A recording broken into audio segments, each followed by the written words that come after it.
By the summer of 1943, the momentum was clearly on the Allied side. Allied armies were gaining ground everywhere, in the Soviet Union, in Italy, and in the Solomon Islands. Welcome to the history of the 20th century.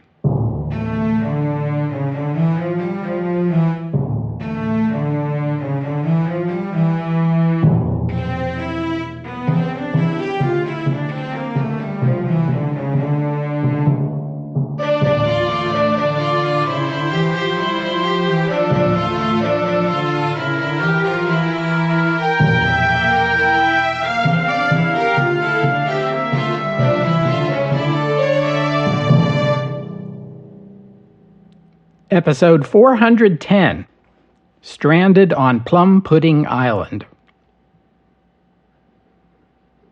The last time I talked about events in Italy was back in episode 390, when I told you about the fall of Mussolini. I want to pick up that thread today, but I also want to emphasize that the period we are in right now is quite an eventful one, and much is going on in the war on several fronts. In today's episode, I'm going to tell you a bit more about Italy, but I'm also going to reference events in other places, some of which we've already looked at, others of which I haven't gotten to yet, as a way of putting all these events into proper context. I may also mention a couple of other events unrelated to the war. It was on July 25th, 1943, a Sunday, at 5 p.m., when Mussolini visited the Italian king, Vittorio Emanuele III, and was shocked to learn that the king was dismissing him as prime minister and replacing him with Marshal Pietro Badoglio. As Mussolini left the palace, he was taken into custody. For his own protection, they told him. I already described to you how many Italian cities erupted in jubilation when the news became public, though not everyone was pleased with the way Mussolini had been treated. Among them was the king's consort, Queen Elena, who felt as a matter of principle that the palace was a sanctuary and that no Italian should fear for their freedom or safety while they were on palace grounds. Also among the dissenters was Adolf Hitler, who was infuriated by the way Mussolini had been treated. By the way, have you noticed how often I've been using the words Hitler and infuriated in the same sentence lately? Hitler blamed the Pope and the Freemasons and ordered a paratrooper division dropped on Rome to seize the new government and the royal family. Rommel, Jodl, and Kesselring, his three most trusted military commanders, persuaded him that that action would be unwise. That very night, just hours after the king dismissed Mussolini, Operation Gomorrah, the RAF bombing of Hamburg, began. And as you know from episode 399, this would be only the first night of a week-long bombing campaign that would devastate the city. The Western Allies had already cleared Italian and German forces out of North Africa and were at this moment advancing across Sicily. Italian military forces on the island put up a lackluster defense, while Italian civilians on the island welcomed Allied soldiers as liberators. Benito Mussolini had been living in a bubble of fascist supporters and hadn't any idea how unpopular he had become with the larger Italian public, and Italy's involvement in the war was the main reason. The fascist war, Italians were now calling it. The fascists had started it, and fascism would have to be eliminated to end it.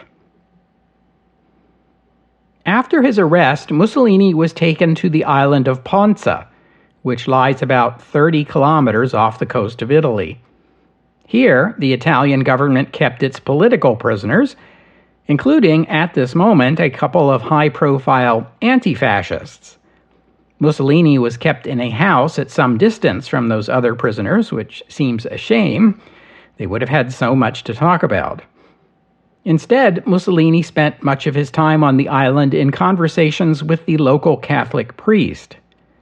These chats may have represented Mussolini returning in his hour of need to the Catholic faith he had abandoned long ago, or it might have been simply that the priest was a pleasant person to spend time with.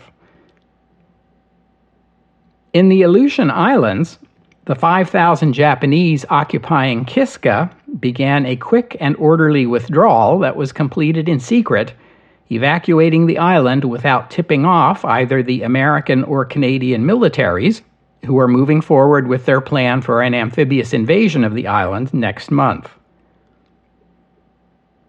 The following morning, July 26th, Adolf Hitler held an emergency meeting at the Wolf's Lair with his closest advisors, Goering, Goebbels, Himmler, Speer, Ribbentrop, Rommel, Guderian, and Dönitz, to discuss the situation in Italy.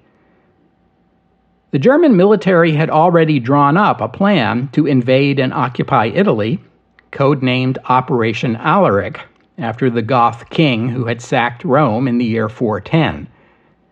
This name was deemed too offensive to the Italians, though, so it was renamed Operation Axis. Hitler was ready to order Operation Axis put into motion at once, but his advisors talked him out of it. Rommel said the army wasn't ready, more preparation time was needed. Hitler agreed, but instructed the army to get ready to be ordered into Italy at a moment's notice. He insisted that Waffen-SS units lead the invasion. Their strong affinity with fascism, as the Führer put it, would be needed as Italy descended into political turmoil. No one in Germany knew Mussolini's whereabouts. Hitler ordered his intelligence services to find out. His subordinates set to work on the problem. Heinrich Himmler even hired a psychic to help locate the deposed Duce. To help locate Mussolini, Hitler turned to a 35-year-old Waffen-SS officer named Otto Skorzeny, born in Austria. His family name is Polish in origin. In his college days, he was into fencing, which earned him a striking scar that ran across his left cheek and gave him an intimidating look. Skorzeny had served on the Eastern Front until he was wounded in January 1942. Afterward, he was given a staff assignment in Berlin. In that role, Skorzeny began to advocate for the German military to develop commando forces, similar to the ones the British were using, units that could slip behind enemy lines and organize acts of sabotage. He had already put together a first attempt, a mission to Iran to recruit dissident minority groups in that country to sabotage the Trans-Iranian Railway, which was carrying American and British Lend-Lease aid to the Soviet Union. That mission had failed, but Hitler was intrigued and was willing to give Skorzeny another chance. He ordered Skorzeny to locate Mussolini and draw up a plan for a rescue mission. In his characteristic management style of giving his subordinates overlapping areas of authority, he assigned to Kurt Student, the commander of Germany's paratroop forces, responsibility for carrying out the operation. Also on July 26th, in Washington, U.S. Attorney General Francis Biddle announced that 8 American citizens in Europe who had been broadcasting propaganda for Germany and Italy had been indicted for treason. Among the 8 names is one that has come up before in this podcast, Ezra Pound. Pound had been a member of the so-called lost generation of artists who hung out at Gertrude Stein's house in Paris between the wars. A noted poet himself, Pound also played a role in bringing the works of T.S. Eliot and Ernest Hemingway to a wider audience. Pound and his wife, English artist Dorothy Shakespeare, found the wildlife in Paris not to their liking, so they moved to the Italian resort town of Rapallo. In Italy, Pound became increasingly influenced by fascism. In 1933, he scored an audience with Il Duce. Mussolini proved to be familiar with Pound's work and praised it, which is all any writer needs to hear, Pound became convinced that Mussolini was a singular genius and that he, Ezra Pound, through his writings, had become an influential figure in the fascist movement. His wife Dorothy died in 1938. After the war began in 1939, Pound wrote articles and books defending fascism. His literary agent in New York begged him to drop the politics and get back to writing poetry, but Pound was beyond that now.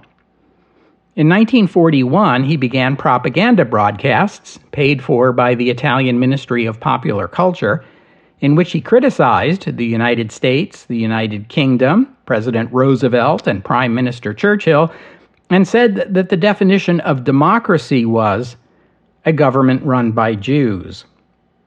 He praised Mussolini and Hitler and advocated for eugenics. And all this led to his indictment.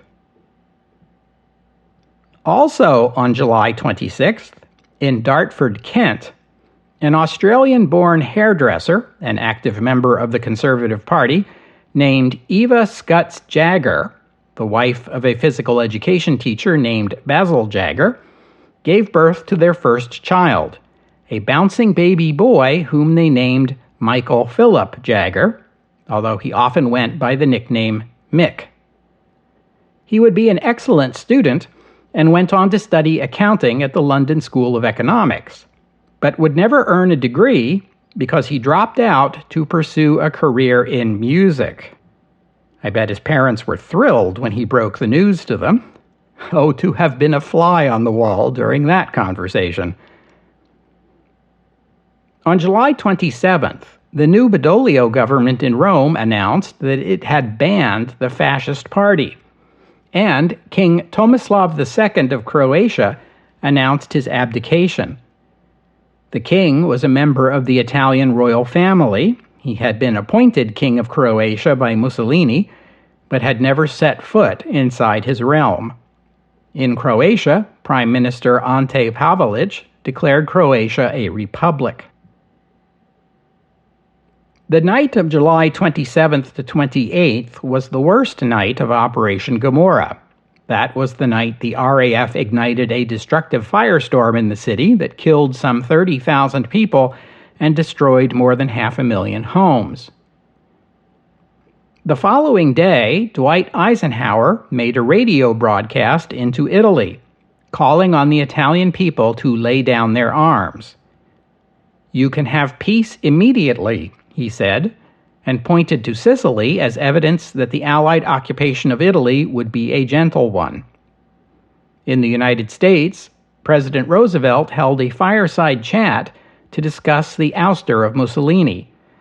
He promised that Mussolini and his fascist gang would be caught, tried, and punished for their crimes against humanity. The Allies promised Italians a 2-week reprieve from bomber attacks, but warned that if Italy did not surrender by the end of that period, the bombings would resume. And in neutral Sweden, a 17-year-old carpenter named Ingvar Kamprad conceived a plan to sell furniture at a substantial discount by delivering it in pieces, with his buyers to complete the final assembly themselves. He started a business on this model and derived its name from his own initials. He called it IKEA. I told you these were eventful times.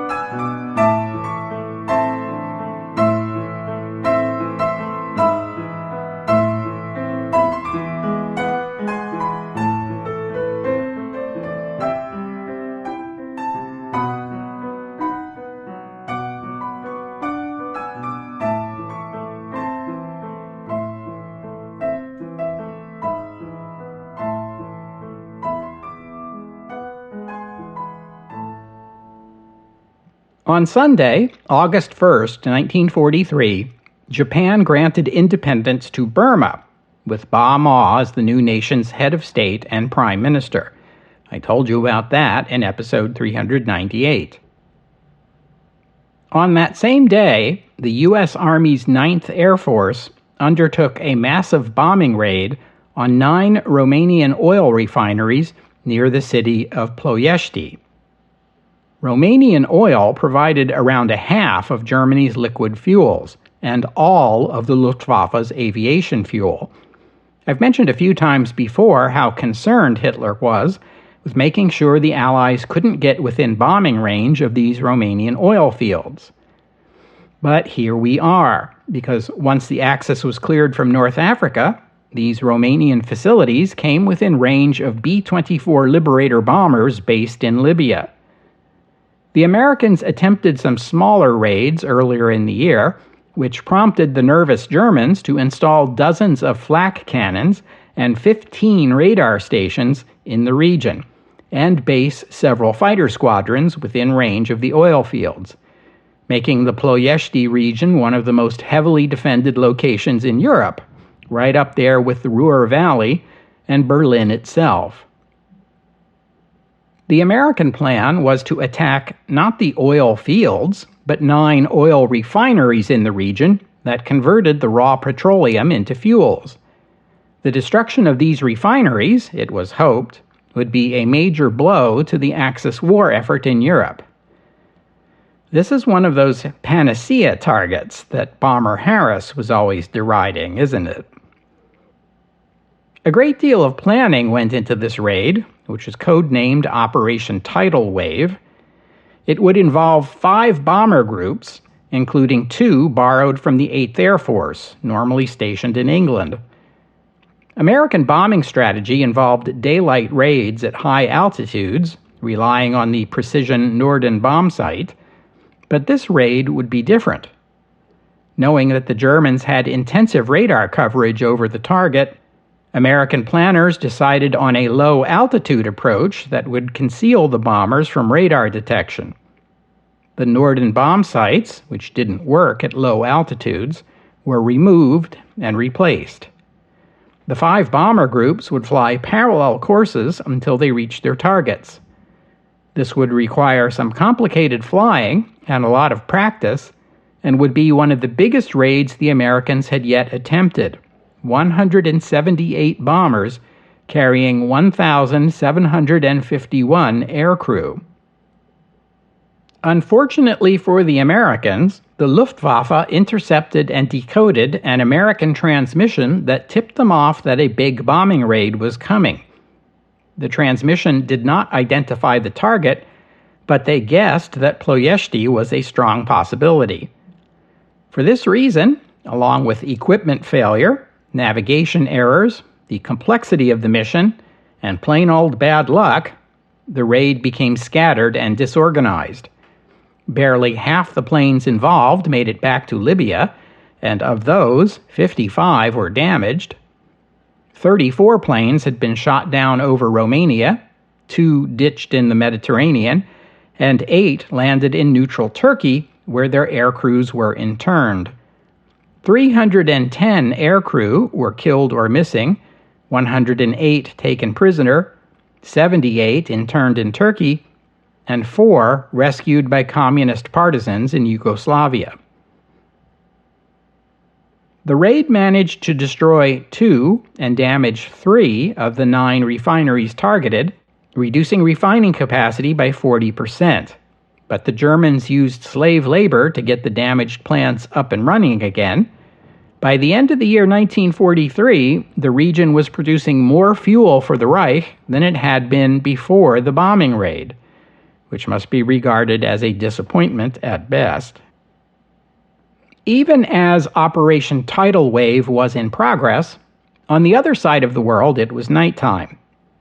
To be more specific, it was early in the morning of August 2nd, local time, in the Solomon Islands. As the first step in Douglas MacArthur's Operation Cartwheel, Allied forces had landed on New Georgia Island in the central Solomons. Here, the Japanese had used an airfield, which helped them bomb Guadalcanal, and the Americans intended to take the airfield and the island. Sort of a replay of the Battle of Guadalcanal, except this time it would be the Americans attempting to take a Japanese airfield, rather than the other way around. Combat on the island was fierce and lasted for weeks.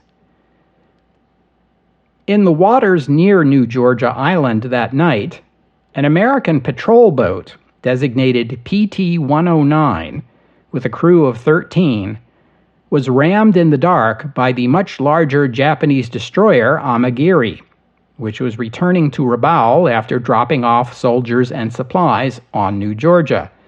The Tokyo Express was alive and well, as you see. Whether this collision was an accident, or the Japanese were deliberately ramming and sinking the much smaller American boat, is not clear. PT-109 was sliced in two by the destroyer's bow. The boat's fuel exploded into flames, killing 2 of the crew and seriously injuring 2 more. Burning fuel floated on the seawater around the wrecked boat, but the watertight compartment in its bow held. The bow section remained afloat. The commander of PT-109 happened to be the 26-year-old second son of financier Joseph Kennedy, whose name has come up a few times before on this podcast. He was Lieutenant J.G. John Fitzgerald Kennedy. The younger Kennedy had grown up in his father's very wealthy family and had a reputation as a troublemaker. But by the time he enrolled in Harvard College, he had settled down to become an excellent student. He majored in political philosophy at Harvard, where he also experienced a serious back injury playing football. That back injury would plague him for the rest of his life. Following his graduation in 1940, his senior thesis, which examined the events leading up to the war in Europe, was revised and published in book form with the title, Why England Slept. The title is a play on the title of a book Winston Churchill published 2 years earlier, While England Slept. Kennedy's book became a bestseller in both the United States and the United Kingdom. He had planned to go to law school, but with war in Europe and in Asia, he decided instead to enlist in the U.S. Army. But they discharged him because of his back injury. In 1941, he attempted to enlist in the U.S. Navy. This time he got in and was able to stay in, thanks to his influential father pulling a few strings on his behalf. And for the benefit of you young people, I will explain that once upon a time in the United States, wealthy and well-connected people used their connections to get their children into the military. I know this is hard to believe, but trust me, it's true. But I digress. In that early morning of August 2nd, by the light of flaming gasoline, Kennedy was able to gather the surviving 10 members of his crew, including the 2 wounded, and bring them to the bow section of their boat, which was still afloat. Kennedy ordered them all to hang on to the bow and await rescue. They waited about 10 hours. By then it was midday, the tropical sun was beating down on them, and the bow was taking on water. There was also the danger they'd be discovered by the Japanese, in which case they would be taken prisoner if they were lucky. Kennedy and his crew could see several islands, but odds were they might encounter Japanese troops on any of them. Then they noticed a very small island, which appeared to be uninhabited. For the benefit of my American listeners, the island was about the size of 2 American football fields laid side to side. For the benefit of everyone else, I'm told that football pitches vary some in size, but are roughly equivalent to an American football field, so close enough for our purposes. A very small island, no matter which, is your preferred sport. The British, who had administered the Solomon Islands before the war, had named this one Plum Pudding Island, because of course they did. Plum Pudding Island was small, but it had trees and vegetation where the survivors could hide from any passing Japanese ship and get out of the sun. What it did not have was a source of food or water. Kennedy and his crew swam 6 kilometers, or 3.5 miles, to get to the island. One sailor was too injured to swim. Kennedy pulled him along to the island by the straps on the sailor's life preserver. Did I mention that Kennedy had also been on the swim team at Harvard? Not far away from where the Americans were hiding was the much larger island of Kolombangara. Kolombangara is conical in shape. It is essentially a big volcanic cone rising out of the ocean. A number of rivers flow down the cone, so it has fresh water, enough to support thick jungle growth. The island was sparsely inhabited by the native Solomon Islanders, and the Japanese had an outpost there. The Allies also had an outpost there. An Australian naval officer named Arthur Reginald Evans was maintaining a secret observation post on the peak of the volcano. Evans saw the fireball when PT-109's fuel exploded and reported it by radio. When the news got back to PT-109's base, they sent planes from the Royal New Zealand Air Force to search for survivors. The New Zealanders found the wreckage of PT-109, but saw no trace of the crew. Back at the base, they presumed the crew of PT-109 had all perished and held a memorial service. A few hours later, and on the other side of the world in the Mediterranean, British and American forces were advancing in Sicily. But the American commander, General George Patton, was not on Sicily that day. He was on Cyprus, visiting wounded soldiers at the 15th Evacuation Hospital. There, he encountered a soldier who appeared uninjured. Patton asked him what was wrong with him. The soldier was suffering from what they called shell shock during the last war and battle fatigue in this war. The soldier replied to Patton, "I guess I just can't take it." Patton exploded with rage. He slapped the soldier in the face with his gloves. Hospital personnel and other wounded soldiers watched in astonishment as Patton dragged the hapless soldier outside and kicked him in the butt while shouting, "You hear me, you gutless bastard? You're going back to the front." In some armies of this time, notably the Japanese army, striking a subordinate was considered an officer's prerogative. But in the United States Army, it was and is a court-martial offense.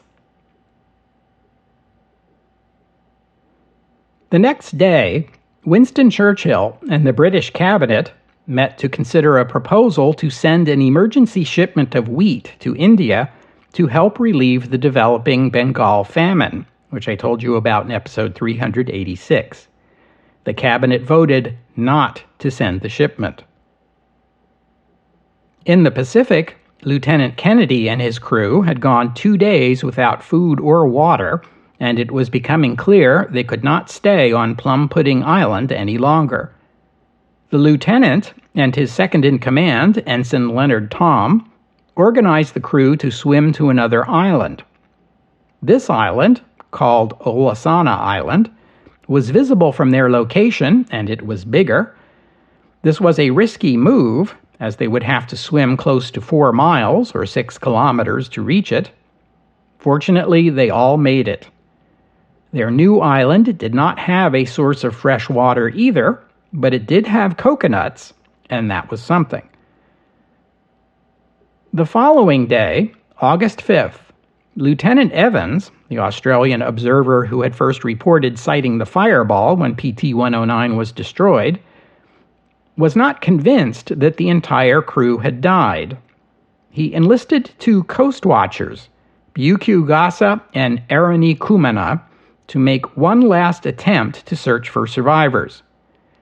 I told you about coast watchers in episode 362, These were native Solomon Islanders who acted as observers and scouts for the Allies, and sometimes more, as you can see here. There was some risk in sending Gasa and Kumana on this mission, but 2 native men paddling between islands in a dugout canoe would not be that unusual. They would blend in with other residents of the islands and would be unlikely to draw the attention of the Japanese. Kennedy and his crew, of course, were unaware of this. Kennedy and Ensign Barney Ross, the only other officer among the crew, swam a half-mile to investigate another, still larger island, this one called Nauru. On Nauru, they hit the jackpot. They found a dugout canoe that contained a barrel of potable water and some packages of Japanese crackers. They took the canoe and its cargo and began paddling back to Olasana Island. As luck would have it, Gasa and Kumana were passing by at the same time and spotted the 2 Americans on Nauru Island. At first, they took them to be Japanese and steered clear of them, but when they observed the 2 paddling to another island in a native's canoe, well, this was not typical Japanese behavior. They became curious and followed. The Coast Watchers caught up to the Americans on Olasana Island. There were communication difficulties, as neither of the Coast Watchers spoke much English, but the Americans eventually conveyed to the Coast Watchers that they were indeed the survivors from PT-109. Gasa and Kumana then shared some of their own food and offered to go to PT-109's base and let them know they had found survivors. The Coast Watchers got hold of a piece of coconut husk and suggested Kennedy write a message on it. Kennedy carved a brief message into the husk with a knife, relating that there were 11 survivors and the bearers of the message knew where they were. That same day, in Russia, the Red Army's Operation Kutuzov offensive, part of the Battle of Kursk, captured the city of Oryol. You'll recall that Stalin ordered an artillery salute in Moscow in honor of the soldiers who liberated the city, and beginning a tradition that would continue after the liberation of other Soviet cities. And for this reason, Oryol is known to this day as the city of the first salute. On August 6th, the 2 Coast Watchers, Gasa and Kumana, left Olasana Island in their canoe. When they stopped at another island to rest, they reported their discovery of the stranded Americans to another native Coast Watcher. They then continued on, paddling all day and all night to reach the American base. This other Coast Watcher, meanwhile, brought the news to Lieutenant Evans, the Australian observer. Evans arranged for 2 other Coast Watchers to take a canoe full of provisions to the starving Americans, along with a message asking Lieutenant Kennedy to accompany the Coast Watchers on their return trip to Kolombangara and meet with Evans personally. Kennedy agreed. The Coast Watchers had him lie down in their canoe and covered him with palm fronds so the Japanese wouldn't be able to see him. The following day, August 7th, Italian authorities moved Benito Mussolini from Ponza to a different island, La Maddalena, just off the northern coast of Sardinia, where there was an Italian naval base. It seemed likely they made this move after hearing something about German efforts to discover Mussolini's location.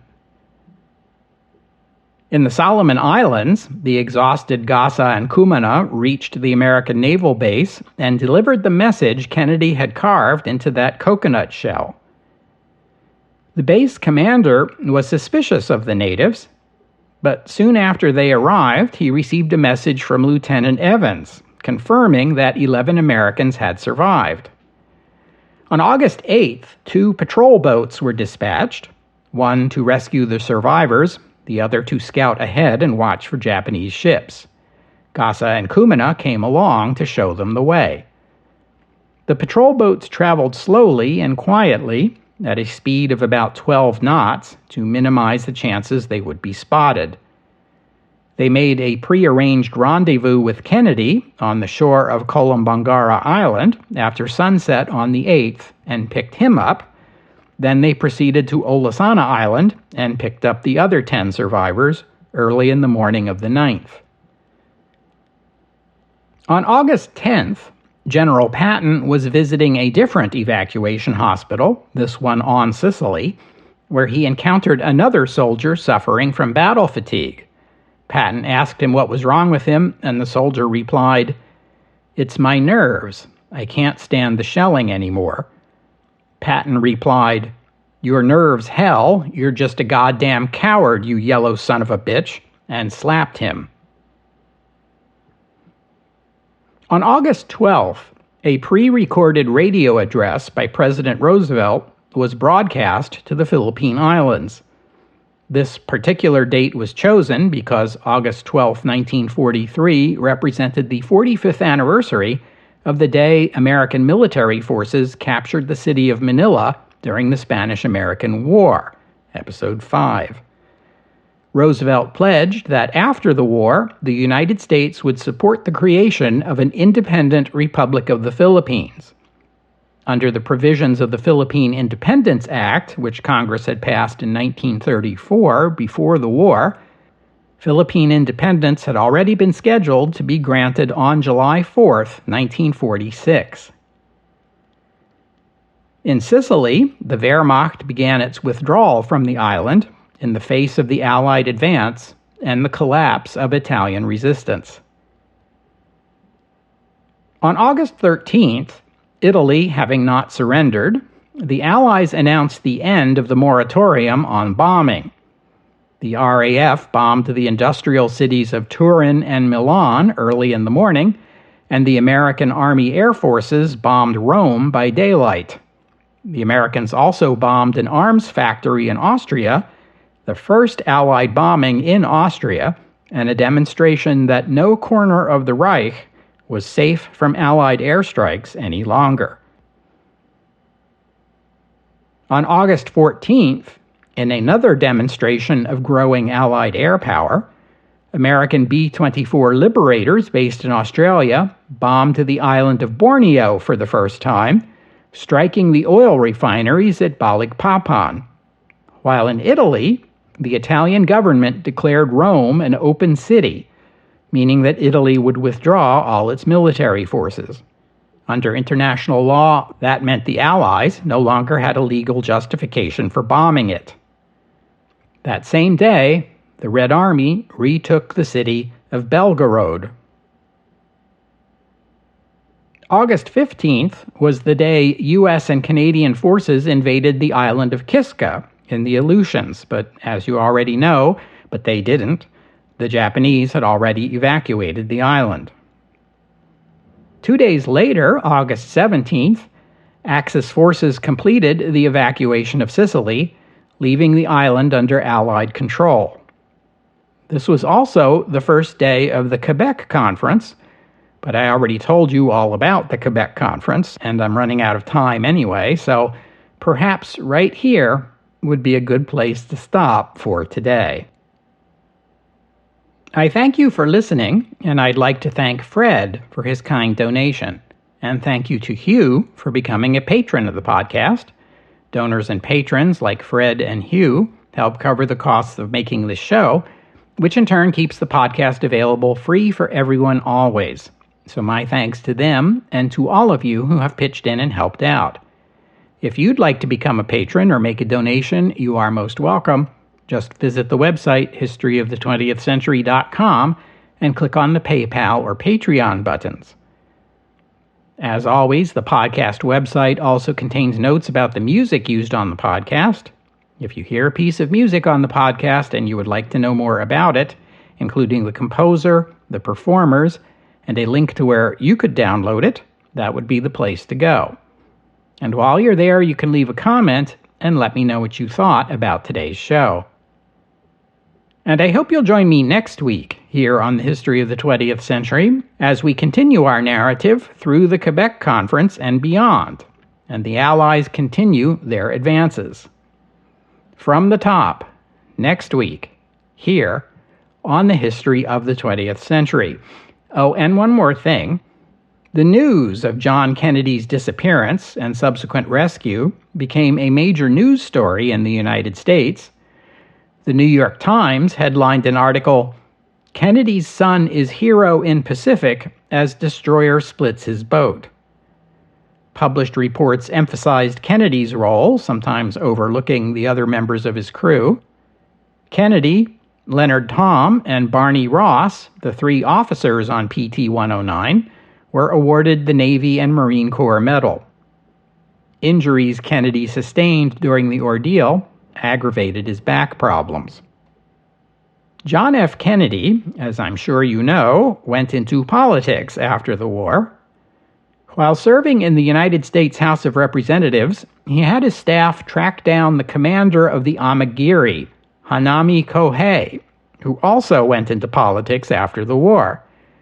Kennedy and Hanami exchanged letters and planned to meet when Kennedy visited Japan, but unfortunately, Kennedy died before that meeting could take place. In 1962, country music singer and songwriter Jimmy Dean released a song, PT-109, about Kennedy and his crew. The single reached number 2 on the Billboard country music chart and number 8 overall. The following year, Warner Brothers released a feature film with the same title, starring Cliff Robertson as Kennedy. While a few earlier Hollywood films had depicted Franklin Roosevelt while he was president, these were typically quick appearances and incidental to the story, PT-109 was the first Hollywood film that depicted an incumbent U.S. president in a major role. PT-109 toys and models were popular with boys of my generation in the 1960s, and Plum Pudding Island was renamed Kennedy Island, which I think we all can agree is a nicer name. As for the two Coast Watchers who rescued the crew of PT-109, Buku Gasa and Arani Kumana, Kennedy invited them to his presidential inaugural in 1961, but officials in the Solomon Islands would not allow them to attend, as they were uneducated men who didn't speak English, and the officials felt they would not make suitable representatives of the Solomon Islands. In 2002, a National Geographic Society expedition located the wreck of PT-109. The expedition then became the subject of a television special in the United States. Members of the expedition also met with and interviewed Gasa and Kumana. Max Kennedy, the late president's nephew, who was part of the expedition, gave each of the men a bust of his uncle. The Kennedy family and the National Geographic Society and other donors contributed money to buy a house for each of the men and their families. Buku Gasa died on November 23, 2005, at the age of 82. Arani Kumana died on August 2, 2014. His exact date of birth is uncertain, though he is believed to have lived to the age of 96.